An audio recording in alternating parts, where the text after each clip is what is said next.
I want to give you a statement that the burden of proof would be upon what the Father shared with me to verify that what this statement says is true. There never was a time when you didn't exist. A natural, creative temple world was created, made, to manifest this eternal fact of your eternal being. Comes out in the Lord's Prayer. Our Father, which art in heaven. Stop there. God's your Father. There never was a time when He wasn't your Father. He always was your Father. And you were warned to never call any man your father because you got a Father. Going on. Our Father which art in heaven, holy is your name. Thy kingdom come. Thy will be done on earth as it is in heaven. How was it in heaven? Only the mind of Christ in your spirit that's eternal could answer that. And it does. Upon the saving of the soul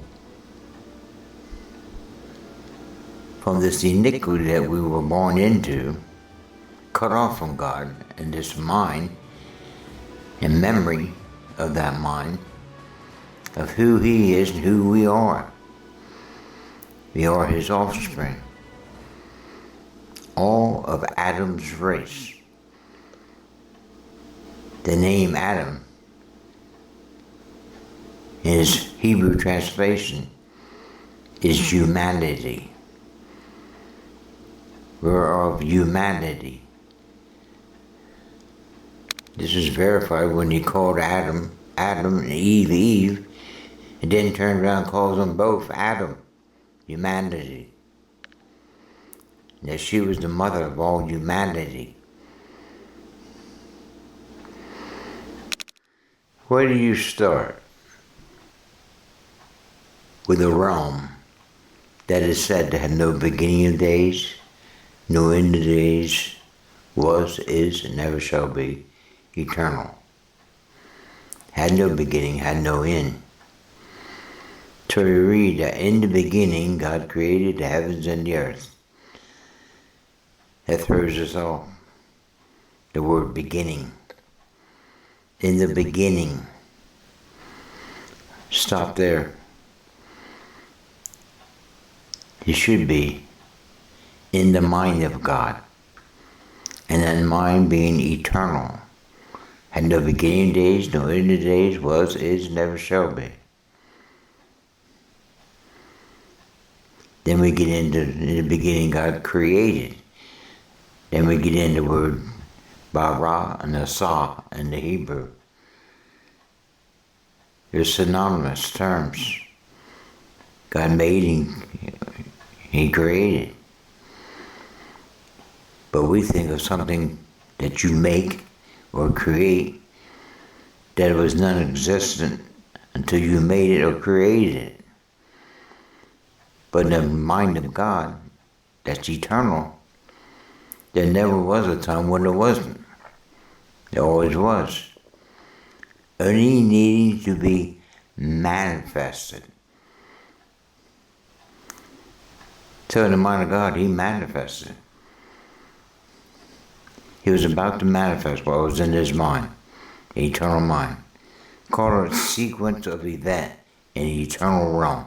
The best way you can explain it, without including past, present, or future. That sequence of the eternal realm. God said that there be light. The manifestation of what was in His mind, a created material world, to express the eternal realm in created time. Time and space and material world. Now there's a matter of light and darkness. clearly said, in God there dwells no darkness. Outside of God is darkness. You read it, it says it. God created heavens and the earth without form, void, and darkness. Was upon the face of the waters. All symbols. That you get past the symbols, you can understand it. It was a mystery, expressed in parables, metaphors, images, symbols, to keep it from the devil, so he wouldn't know what God was doing. Not to the fullness of time when he revealed it to his Son and the Apostle Paul, the mystery. So going on, what is darkness? It's the absence of light. When God spoke, light shined into the darkness.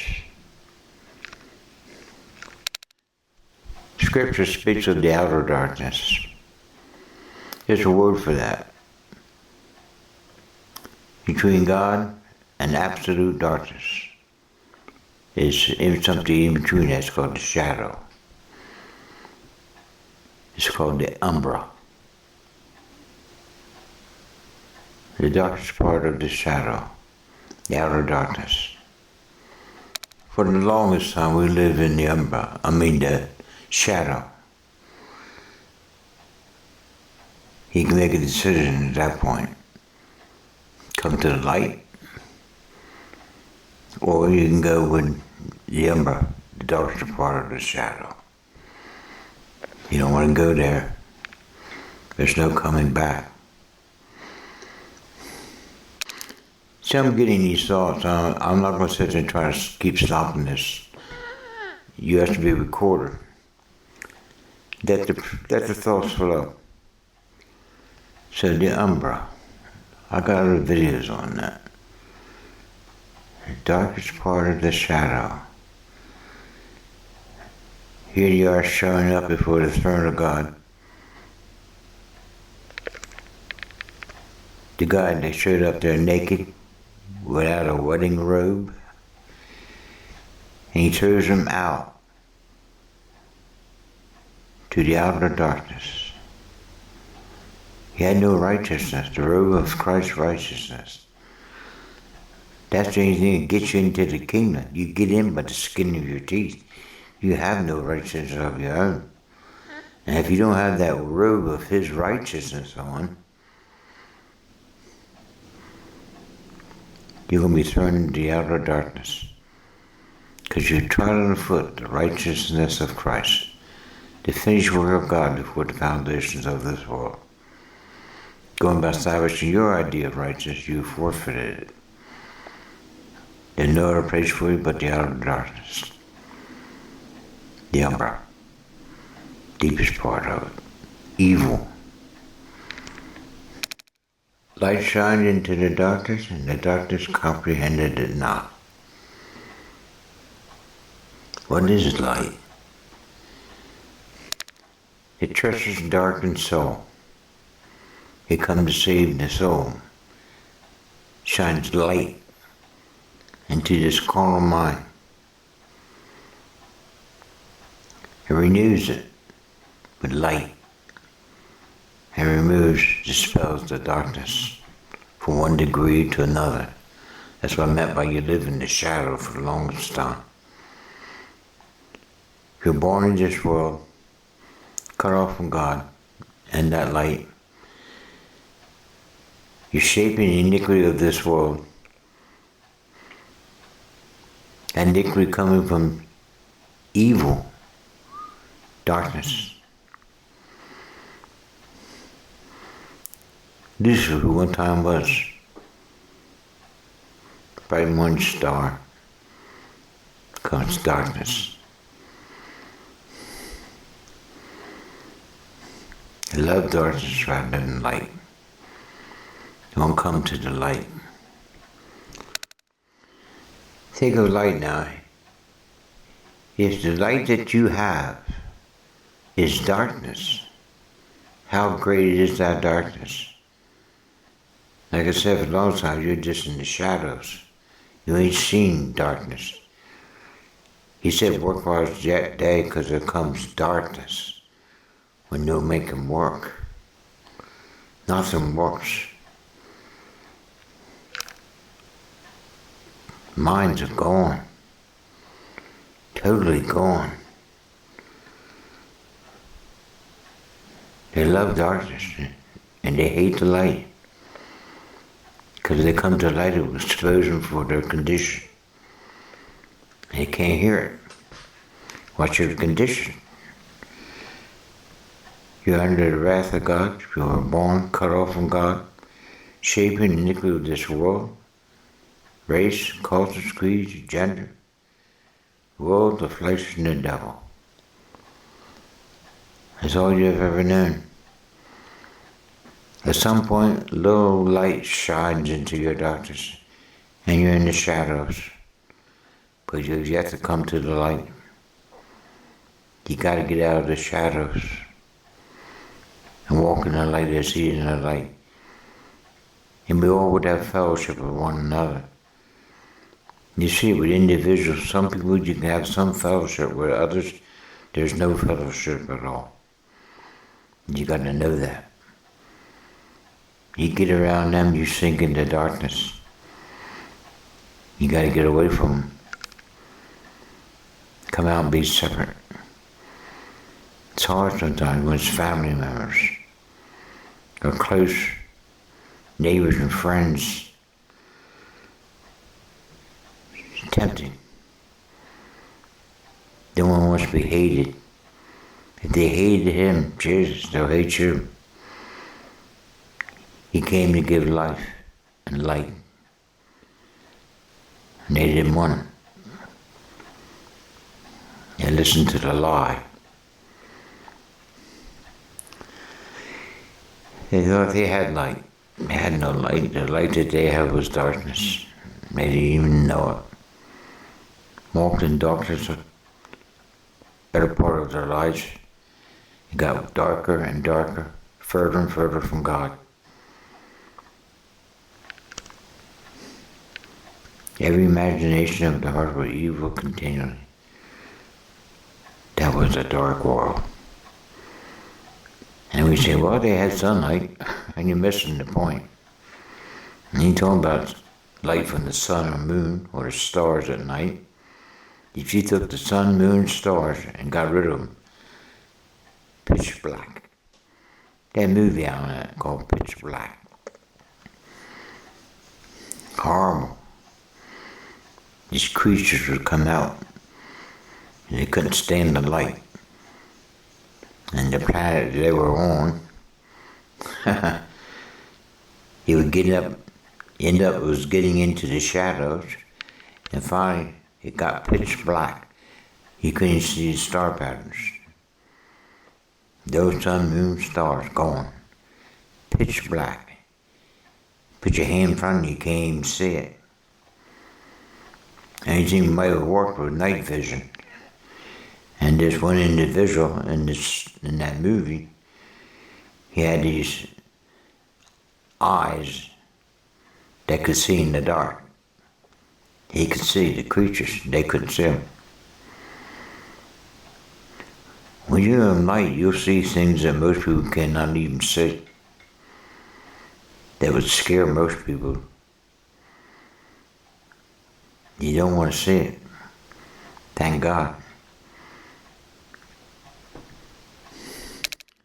I guess you could call this pitch black. The UMBRA. The darkest part of the shadow. That'd make a nice, good title.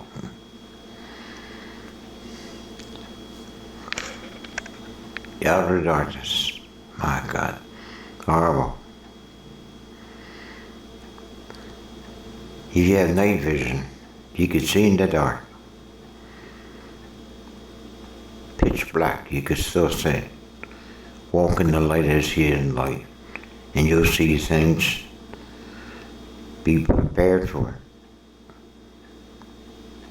When you're in the presence of evil, There's times you can feel it. You can't see it. But you've got spiritual senses, you can feel it. How'd you like to see it? God out of His love for us protects us from that. Every now and then you get a glimpse of the UMBRA. And you wish to God you never saw it. We have lived most of our lives in the shadow of His power, unaware. A whole series of videos on this. In the shadow of His power. It needed not to be. We could have walked in the light as He was in light, and we would have had fellowship with one another. My God, what's it take to wake us up from this sleep, this umbra, pitch black? He warned us,